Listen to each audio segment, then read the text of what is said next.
దేవరా నిన్న audio launch రద్దు అయిపోయింది కదా. అవును, దాని మీద మీ ఒపీనియన్ అనే నిజంగా అది శ్రేయస్ గ్రూప్ తప్ప ఫ్యాన్స్ తప్ప అని మనం చెప్పలేము. ఎందుకంటే నాకు అనిపిస్తుంది ఏంటంటే అసలు చెప్పారంటే అది ఎక్కడ ఏదైతే ఉందో అది మన హోటల్ అది కూడా 5,000 మంది మనకి పడతారన్నమాట దాంట్లో. సో వాళ్ళు ఏమంటారు శ్రేయస్ మీద వాళ్ళు ఏమంటుంది పోలీసు వాళ్ళు అక్కడ చాలా మంది బిజీ ఉంటారు, మళ్ళీ ఇక్కడ రావడం వల్ల పబ్లిక్ లో రష్ అవుతుంది. సేమ్ టైం వర్షాలు పడుతున్నాయి, వర్షం వల్ల పబ్లిక్ ఎక్కువ రష్ అవుతుంది అనే ఉద్దేశంతో వాళ్ళకి 5,000 మందికి పట్టణ వచ్చారు, 4,000 మందికి పాస్ ఇచ్చారు. కానీ ఇక్కడ జరిగిన ట్విస్ట్ ఏంటంటే చాలా మంది ఆంధ్రప్రదేశ్ కి వెళ్ళి కూడా అసలు ప్రోగ్రామ్ నైట్ అంటే మార్నింగ్ వచ్చి దిగేస్తారు, ఆల్రెడీ ఆ నోటల్ ఇక్కడ దిగేస్తారు. అసలు ఊహించే పరిణామాలు జరిగిపోయినాయి. అక్కడ 5,000 మంది పట్టాల్సిన ప్లేస్ 25,000 మంది ఒక్కసారి దాడి చేసి ఎలా ఉంటుందో అనేది నిన్న ఎగ్జాంపుల్ కనిపిస్తుంది అనమాట. చాలా పబ్లిక్ వచ్చారన్న. సో ఎందుకంటే చూడండి ఫ్యాన్స్ ప్రేమ ఉండాలి, కానీ అక్కడ ఏంటంటే అతి ప్రేమ ఎక్కువైపోయింది. ఫ్యాన్స్ చాలా అంటే ఎన్టీఆర్ చూడాలి, ఎన్టీఆర్ కలవాలి. మెయిన్ ఏంటంటే అనిరుద్ బీజం మీరు చూడండి, అనిరుద్ పర్ఫార్మెన్స్ ఆ ప్రీలీజ్ ఎలా ఉంటుందో తెలుసు కాబట్టి అనిరుద్ కూడా సపరేట్ సెట్ చేశారు అక్కడ మన హోటల్లో.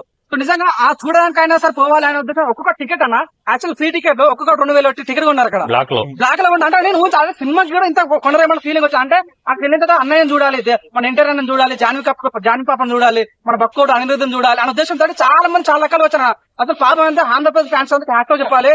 ఎప్పుడు ప్రోగ్రామ్ మీరు ఎప్పుడు వచ్చారు అని అర్థం కాలేదు. అలా 6 o'clock ప్రోగ్రామ్ మార్నింగ్ 9 వచ్చి దిగేశారు వాళ్ళందరూ. ఒక 20,000 మంది దిగారు.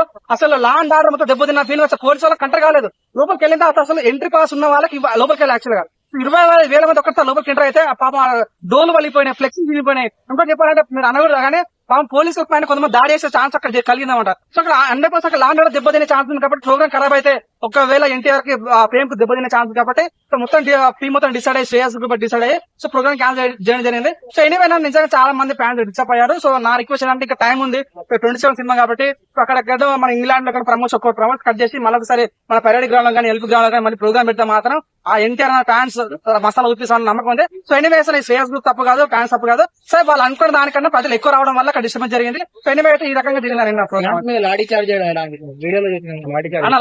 మీరు చూడన్నా వాళ్ళ పోలీసులు కూడా మనుషులే కదా పాపం, వాళ్ళు కూడా మనలాంటి వాళ్ళే కదా. వాళ్ళు కష్టపడి చదువుకొని పోలీసులు అయ్యి వాళ్ళు మన సేవ చేసే వ్యక్తులు. సో అట్లా దాడి చేసేవాడు మన ఫ్యాన్ తొక్కిసారి జరిగింది. మీరు చూడండి, మీరు బిమ్మిసార ఈవెంట్ జరిగింది మన శిల్పారామంలో, తొక్కిసార